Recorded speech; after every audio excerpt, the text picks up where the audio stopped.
오늘 읽은 본문은 대제사장이 성막에서 하나님을 섬길 때 입는 옷에 대한 규정을 읽었습니다. 그리고 그 규정대로 그대로 만들어졌다는 것을 여러 차례에 걸쳐서 확인하고 있는 말씀입니다. 이 출애굽기 39장은 파이널 인스펙션에 대한 내용입니다. 뭘 파이널 인스펙션을 하는 거냐? 지금 성막을 만들기 위해서 성막의 여러 가지의 재료들, 그동안 만들어 놨던 부속들, 성구들 이런 것들을 다 모세 앞으로 가져와서 모세가 명령한 대로 여호와의 말씀대로 그대로 만들었는지 안 만들었는지를 점검하는 내용이 이 39장의 내용입니다. 그래서 이 점검이 끝나면 40장에 들어가면 이제 그것을 어셈블리 해 가지고 이제 성막을 이제 짓는 그런 장면으로 출애굽기가 끝나게 되죠. 자, 그런데 재밌는 건 이 39장에 이 파이널 인스펙션의 내용이 총 43절이 나오는데 그 중에 무려 31절이나 4분의 3에 해당되는 거죠. 그렇죠? 제사장의 옷에 대한 인스펙션 내용이에요. 나머지 엄청 많은 성막에 필요한 것들은 불과 12줄로 그냥 끝나고요. 이 제사장의 옷에 대한 내용은 이렇게 많은 내용을 할애해서 설명을 해주고 있습니다. 무슨 뜻이겠어요? 성막을 짓는 여러 가지보다도 제사장이 입는 이 제사장에 대한 중요성이 굉장히 크구나라는 걸 우리가 알 수가 있겠죠. 자, 그렇다면 제사장 중에서도 대제사장이 입는 이 옷에 가지고 있는 특징이 세 가지가 있습니다. 첫 번째가 에봇이라는 것이에요. 에봇은 이렇게 허리 둘레 아래쪽에 이렇게 두르는 앞치마를 뒤로 입은 것 듯한, 그리고 앞에는 이렇게 끈으로 묶은 듯한 그러한 에봇인데, 그 에봇은 여러분들이 아까 성경 봉독할 때 제사장의 옷 사진을 보셔서 아실지 모르겠는데 청색, 자색, 홍색, 가늘게꼰, 배실, 하얀실이죠. 이렇게 네 가지 색상으로 짜고 거기에다가 한 가지를 더 합니다. 그게 바로 금실이라는 겁니다. 그래서 5종류의 실을 정교하게 짠다 이렇게 되어 있습니다. 물론 이렇게 색감 있는 옷들이라는 것은 고대에 굉장히 귀한 것들이죠. 특별히 자색 이 실이라는 것, 금실이라는 것, 이거는 보통 사람들이 꿈도 꾸지 못하는 재료입니다. 이거는 왕의 옷을 지을 때나 들어가는 그러한 귀한 재료죠. 자, 그런 것들로 만드는 거예요. 더 흥미로운 건 뭐냐면 이게 성막을 만드는 휘장과 동일한 재료라는 거예요. 물론 금실 빼고 청색, 자색, 홍색, 그리고 가늘게꼰, 흰색, 배실 이 네 가지는 성막을 덮는 덮개가 모두 4종류가 있는데 맨 안쪽 덮개에 천을 짜는 재료가 바로 청색, 자색, 홍색, 그리고 가늘게꼰, 배실입니다. 그것과 동일하게 제사장의 옷을 만드는 거예요. 흥미롭죠? 그런데 왜 금실은 더하냐? 이 금실은 어디서부터 나온 걸까? 여러분 아시는 대로 성막 안에 들어가면 성소부터 해서 지성소까지 다 정금으로 쌓았거나 아니면 정금으로 만들었거나 다 빛나는 금입니다. 왜 금으로 했을까요? 그것은 하나님의 빛나는 영광과 그 순결한 거룩함을 상징하는 것이 바로 금입니다. 그러면 그것은 하나님에게 해당되는 것인데, 왕에게 해당되는 것인데, 그것을 실로 제사장의 옷을 만드는데 그걸 사용하도록 했다는 게 놀라운 것이죠. 그러니까 영적으로 보면은 성막이라는 것은 일종의 하나님의 영이신 하나님의 보이지 않는 하나님의 보이는 물질, 육체와 같은 성육신의 의미를 가지고 있는 것이거든요. 근데 하나님의 속성을 드러내는 재료를 동일하게 제사장의 옷을 만드는 데 사용했다라는 사실이 굉장히 놀라운 것입니다. 자, 여기에서 우리는 왜 제사장의 옷을 인스펙션 하는데 이렇게 많은 분량을 할애하는지, 그 중요성이 왜 있는지를 알게 되는 것이죠. 다시 말해서 하나님이 성막을 지으라고 할 때 우리들은 간혹 착각하기를 성막에 초점을 맞추기가 쉬운데요, 내용을 깊이 들어가 보면 물론 성막도 중요하지만 하나님의 목적과 더 깊은 초점은 어디에 있느냐? 그 안에서 하나님을 섬기는 사람에게 있다는 것을 우리에게 말해주고 있는 것이에요. 그 대제사장, 하나님과 만나는 그 사람에게 하나님의 마음이, 하나님의 중요성이 있다는 것입니다. 그래서 성막을 다른 말로 미팅 텐트라고 하는 거예요. 영어로 말하면 미팅 텐트, 회막이라고 하죠. 만나는 텐트, 만남의 텐트입니다. 그러니까 하나님은 지금 하나님의 백성을 만나주기 위해서 성막에 임하시는 것이고요, 하나님의 관심은 다 하나님과 만나는 상대방인 사람에게 있다라는 것을 계속해서 우리에게 보여주고 있는 것입니다.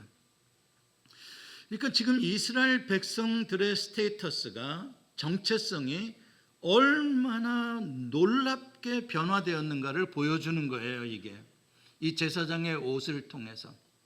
이 제사장의 옷은 진짜 아름다운 거거든요. 진짜 고귀한 거거든요. 왕이나 입는 옷이거든요. 이거는 애굽의 노예로 살아가던 사람들은 구경도 못 해봤던 옷입니다. 이런 옷 입은 사람 옆에 가보지도 못했던 거예요. 애굽에서 노예로 살던 이스라엘 백성들이 입었던 옷은 뭘 것 같아요? 노예들이 입는 옷 뻔하지 않습니까? 그렇죠. 거기에 무슨 아름다움이 들어가겠어요? 무슨 장식이 들어가겠어요? 그냥 그거 하나 입고 자고, 그거 하나 입고 일하러 가고, 그렇게 정말 거지같이 입었던 옷이겠죠. 그런데 지금 이 이스라엘 백성들, 그들을 대표하는 대제사장이 입는 옷은 하나님이 입으시는 옷과 버금가는 옷을 입고 그 왕이신 하나님의 왕궁의 깊은 내실에서 그 왕을 만나는 거예요. 와, 이건 정말 놀라운 일이 아닐 수가 없습니다. 여러분, 사극을 보면은 임금님이 입으신 옷이 나와요. 아시죠? 여기 뭐 용 같은 게 막 금으로 그려져 있고, 그걸 뭐라 그러죠? 임금님이 입는 옷을? 여기 잘 아시네. 골룡포라고 합니다. 골룡포는 다른 높은 무슨 영의정이나 좌의정이나 이런 사람들이 비슷하게 입는 옷이 아니에요. 신하들이 입는 옷이 아무리 좋은 이 옷감으로 비단으로 만들었다고 한들 결코 왕이 입는 옷에 견줄 옷은 아닙니다. 그런데 왕이 입는 옷에 견줄 만한, 거기에 버금가는 옷을 입는 사람이 하나가 있어요. 왕궁에. 누군 줄 아세요? 왕세자라는 거예요. 왕세자는 거의 왕과 비슷한 디자인의 재료의 옷을 입어요. 왕세자만 입는 거예요. 보통 왕자들도 입는 게 아니에요. 그리고 그 왕세자는 왕에게 해당되는 모든 교육을 받아요. 왕도에 대한 법도를 다 교육받고, 그리고 실제로 왕으로서의 역할을 하도록 훈련되어지는 존재예요. 가장 은밀한 왕궁 속에 왕을 만나는 자리에 들어갈 수 있는 사람, 왕세자예요. 다시 말해서 애굽에서 그야말로 그냥 한번 쓰다가 버림받을 이름도 없이 살아가는 그 노예들이 지금 그 영광스러운 하나님의 왕궁 속에 왕세자가 된 그러한 이미지를 바로 이 제사장의 옷, 대제사장의 옷에서 우리가 보게 된다는 것이죠. 바로 여기에 하나님께서 이 제사장의 옷을 지어라 라고 하시는 뜻이 있어요. 오늘 우리가 읽지는 않았는데 이 제사장의 옷을 지어라고 할 때 이 출애굽기 28장에 이제 처음 그 디자인이 나오는데, 그때 왜 제사장의 옷을 지어라고 하는지 의미가 설명되어져 있어요. 한번 2절과 3절의 말씀을 같이 한번 읽어봅시다. 시작. 내 형 아론을 위하여 거룩한 옷을 지어 영화롭고 아름답게 할지니 너는 무릇 마음에 지혜 있는 모든 자 곧 내가 지혜로운 영으로 채운 자들에게 말하여 아론의 옷을 지어 그를 거룩하게 하여 내게 제사장 직분을 행하게 하라. 아멘. 자, 여기에 보면 왜 이렇게 아론의 옷을 특별히 만들라고 말씀하시는지 하나님의 마음이 나와 있죠. 왜요? 이 제사장을 어떻게 여기시기 때문에 영화롭고 아름답고 거룩한 존재로 여기시기 때문에 거기에 합당한 옷을 입혀라는 거예요.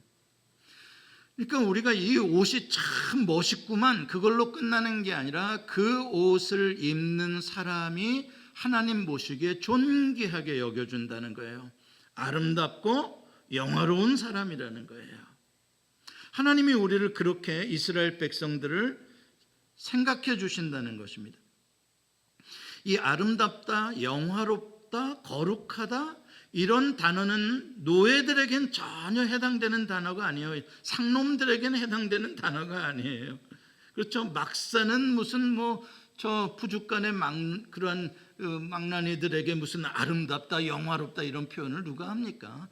이건 정말 왕의 버금가는 존귀한 사람들에게 해당되는 건데 바로 이스라엘에게 하나님은 그 단어를 쓰시기를 원하신 것이죠. 왜 그런가?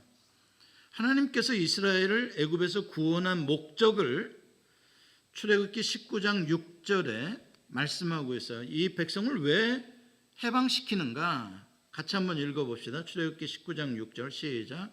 내가 내게 대하여 제사장 나라가 되며 거룩한 백성이 되리라. 예. 하나님은 이 백성을 거룩한 백성으로 삼으시고 그렇게 높여주시고 심지어는 제사장의 나라가 되게 하기 위해서 택하셨다 말하는 거예요. 그러므로 이 말은 대제사장 한 사람만 입는 옷이 아니라 이 옷은 사실상 이스라엘의 모든 구원받은 백성들이 입는 옷인 것이죠. 다만 그 모든 사람들이 입고 텐트 안에서 하나님을 다 만날 수가 없으니까 그 60만이나 되는 사람들이 그러니까 대표로 한 사람에게 입혀서 하나님을 만나러 들어가게 한다는 것이죠. 그러니까 아론 한 사람이 아니라 개인적인 옷이 아니라 이것은 이스라엘 백성 전체 한 사람 한 사람을 대표하는 대표자로서 아론이 입고 들어가는 것이죠. 그래서 중보자다, 대표자다라고 하는 것입니다. 그것을 표현해 주는 본문의 표현이 7절과 14절에 나와 있어요.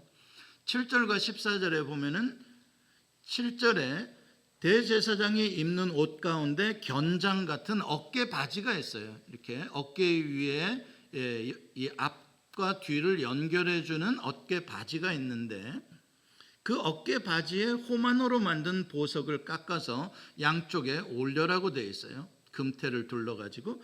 그런데 그 호마노 양쪽 보석에 이스라엘 백성들의 이름을 써라, 새겨놓으라 그랬어요. 그래서 이쪽에 6개의 지파의 이름이 들어가고 이쪽에 6개의 지파의 이름이 들어가는 겁니다.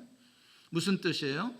대제사장이 이스라엘을 대표해서 들어간다라는 걸 의미하는 거예요. 뿐만 아니라 가슴에 흉패가 있는데 네모 반듯한 흉패가 있는데 거기에도 보석을 3개씩 4줄로 12개를 붙여라. 그리고 각각의 보석에는 각 지파의 이름을 써라 라고 되어 있죠. 무슨 의미겠어요? 그들이 지금 함께 들어간다는 거예요. 여호와를 만나는 자리에 아론 한 사람이 아니라 이스라엘의 모든 백성들이 함께 들어가고 있다. 대표성을 강조하고 있는 것입니다. 자, 그렇게 들어가서 하나님을 만날 때 옷만 입으면 안 되죠. 여러분들 오늘 본문에는 나오지 않았습니다만 하나님을 만나러 들어갈 때 대제사장이 1년에 대속죄일에 한 번 들어가는데 지성소 속에 그때 반드시 필요한 게 대속의 피입니다. 송아지에 피를 바르고 뿌려야 들어가서 하나님을 만날 수가 있는 것이죠. 대속의 피를 왜 뿌립니까? 거룩하지 않으면 하나님을 만날 수 없기 때문에 그렇습니다. 하나님은 죄가 있는 곳에 거하지 않으세요.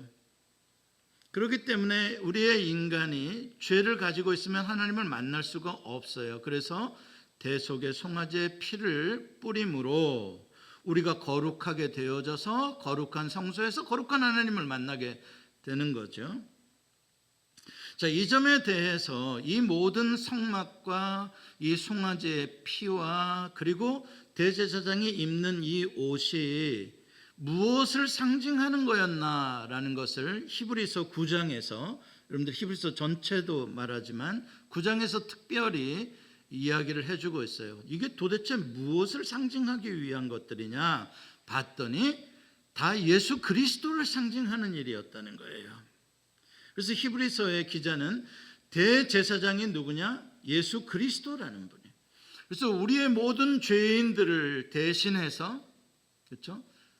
대표해서 예수님이 대제사장이 되어 우리들의 이름을 보석을 견장에 붙이고 또 가슴에 붙이고 우리들의 이름을 가지고 들어가셨다는 거예요. 하나님을 만나러, 하나님과의 교제 속에. 그럼 어떻게 들어갔냐? 송아지 피로 들어갔냐? 그게 아니라 예수님 자신이 또 제물이 되셨다는 거예요. 예수님이 대제사장이면서 동시에 예수님의 피를 가지고 들어가셨다. 그럼 어떤 성소에 들어갔단 말이냐? 성소가 없는데 사람의 손으로 짓지 아니한 완전한 하늘 성소, 진짜 하나님이 계신 곳, 그 속에 예수님이 들어가셔서 완전한 제사장으로 완전한 제물이 되어 완전한 지성소에서 완전한 제사를 드렸기 때문에 이게 퍼펙트한 sacrifice가 됐기 때문에 더 이상은 어떠한 짐승의 제사를 드릴 필요도 없는 완전한 속죄가 이루어졌고, 이젠 누구든지 예수 그리스도의 피를 믿는 자, 그 피를 우리의 마음의 인방과 설주에 바른 자들은 그 피로 인해서 언제든지 지성소 속에 들어와서 거룩하신 하나님을 아버지라 부르며 왕세자처럼 만날 수 있게 됐다는 거예요. 할렐루야. 이게 히브리서에서 우리에게 주어지는 놀라운 성도의 특권입니다. 그래서 예수 그리스도만이 우리에게 생명의 길을 열어주시고 모든 성소로 들어가는 가로막힌 휘장을 다 찢으신 분이시다 라고 말씀하고 있는 것이죠. 대제사장 아론이 이스라엘 백성 전체를 대표해서 하나님을 만난 것처럼 예수님이 우리를 대표해서 대제사장의 옷을 입으시고 우리의 이름을 보석처럼 가슴에 붙이시고 지성소에 들어가서 완전한 중보의 제사를 드리셨다. 그래서 여러분과 저도 이렇게 무시로 주의 전에 나와서 거룩하신 하나님의 존전 앞에서 하나님을 만나고 하나님의 음성을 듣고 하나님을 경배하고 갈 수가 있는 거죠. 그래서 이 예수 그리스도께서는 그 중보자의 사역을 끝내신 게 아니라 지금도 하나님의 보좌 우편에서 이 중보자의 사역을 하고 계시는 거예요. 사도 바울은 그것을 성령이 말할 수 없는 탄식으로 우리를 위하여 간구하고 계신다고도 하시고, 우리 요한계시록에 보면 예수 그리스도 어린 양께서 지금도 하나님의 보좌 앞에서 우리를 위하여 간구하고 계시는 분으로 소개를 하고 있습니다. 자, 여기서 이제 그 다음 단계의 놀라운 구원의 비밀이 나오는데, 예수님이 입으셨던 그 대제사장의 옷, 그럼 그 옷은 어디 갔냐? 예수님이 그 사역을 하시고 끝내시고 예수님 혼자만 입으시고 하늘에다 보관해 놓고 계시냐? 그 대제사장의 옷은 아니다는 사실이에요. 예수님이 입으셨고 십자가에 달리셨고 부활하셨던 그 옷은, 그 대제사장의 옷은 예수님이 하늘에 올라가실 때에 벗으셔서 우리들한테 다 입혀주셨다는 거예요. 그 대제사장의 옷을 우리에게 다 입혀주셨다는 거예요. 누구에게?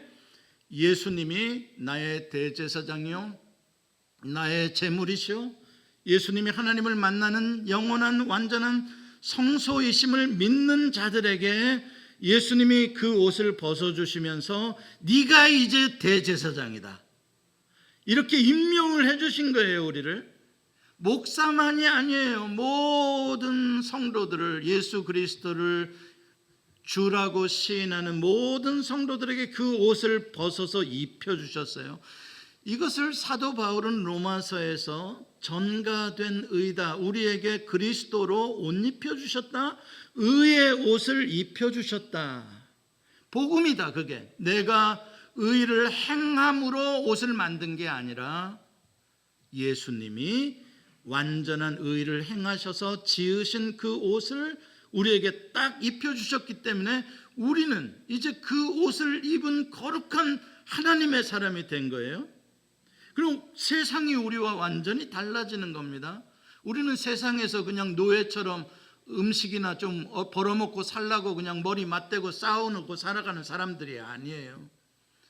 우리는 하나님의 영광의 보좌 앞에서 하나님과 함께 왕노릇하는 대제사장의 옷을 입은 존재가 되었다는 것이에요.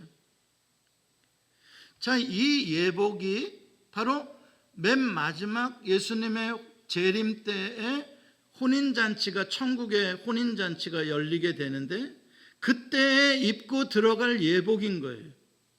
그러니까 이 옷이 우리에게는 영원히 단 한 벌의 영광스러운 옷인 거예요. 바꿔 입을 필요도 없는 옷이에요. 이 옷은 좋은 옷이니까 교회 갈 때만 입자. 아니에요. 이 옷은 우리가 날마다 영적으로 입고 있는 옷이에요. 사도 바울은 로마서 13장 14절에 이렇게 말합니다. 오직 주 예수 그리스도로 옷 입고 정욕을 위하여 육신의 일을 도모하지 말라. 날마다 이 옷 입고 살아라 이 말이에요. 여러분이 직장에서 일을 할 때도 겉으로는 내가 오늘 무슨 옷을 입고 나갔을지 모르지만 안에 영적으로 보면 예수 그리스도의 옷을 입고 있는 거예요. 그래서 여러분들이 하시는 일은 거룩한 일인 거예요. 하나님을 섬기는 일인 거예요. 무엇을 통해? 여러분들의 직장을 통해서. 교회에 와서 예배 드리는 것만 거룩한 일이 아니에요. 그러면 여기에 올 때만 예복을 입어야 되게요? 그게 아니라 우리가 예수 그리스도를 믿는 순간 나에게 영원히 벗어질 수 없는, 영원히 죽을 때까지, 주님 오실 때까지 24시간 365일 입고 살아야 할 거룩한 옷이 입혀진 거예요. 어떤 영화를 보면 이런 영화가 있더라고요. 평상시에는 별 볼 일 없이 그냥 힘이 없는 사람인데 무슨 마스크 하나만 딱 쓰면 엄청난 파워가 나오는 영화가 있더라고요. 신기한 마스크예요. 그 마스크만 딱 쓰면 그냥 무서울 게 없어요. 그냥 다 할 수 있어요.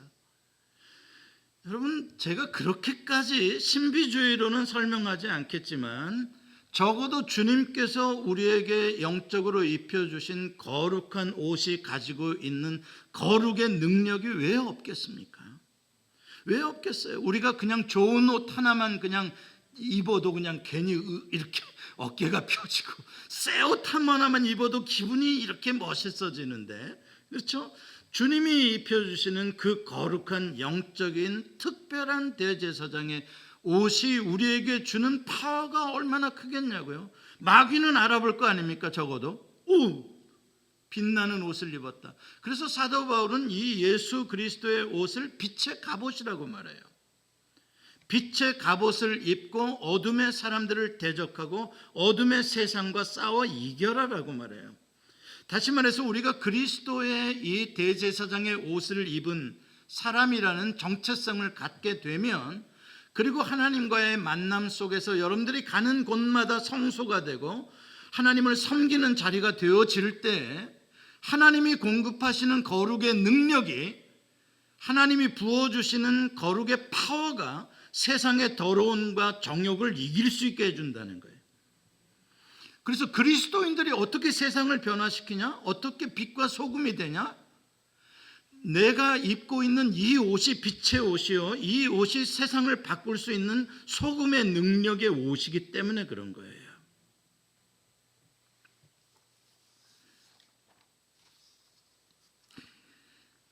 이제 이스라엘 백성은 더 이상 이 세상에서 그저 경제 활동을 위한 소모품으로 사용되다가 버림을 당하는 존재가 아니라는 겁니다.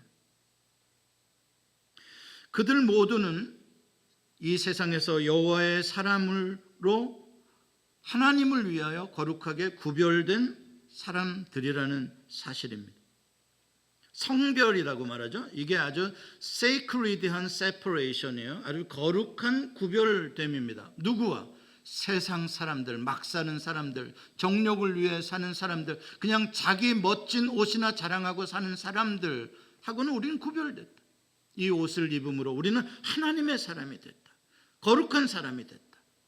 그래서 대제사장이 입는 옷 가운데 또 특별한 것이 바로 이마에 붙이는 표가 있어요. 여기에 표를 하나, 패를 붙이는데 이마에 금패예요. 금패. 정금으로 만든 패인데 뭐라고 쓰여져 있냐면 이마에 여호와께 성결, 여호와께 거룩, 성결 거룩이라는 이 카도시라는 단어가 들어간 이거를 쓰고 있는 거예요. 여기에 붙이고 있는 거예요.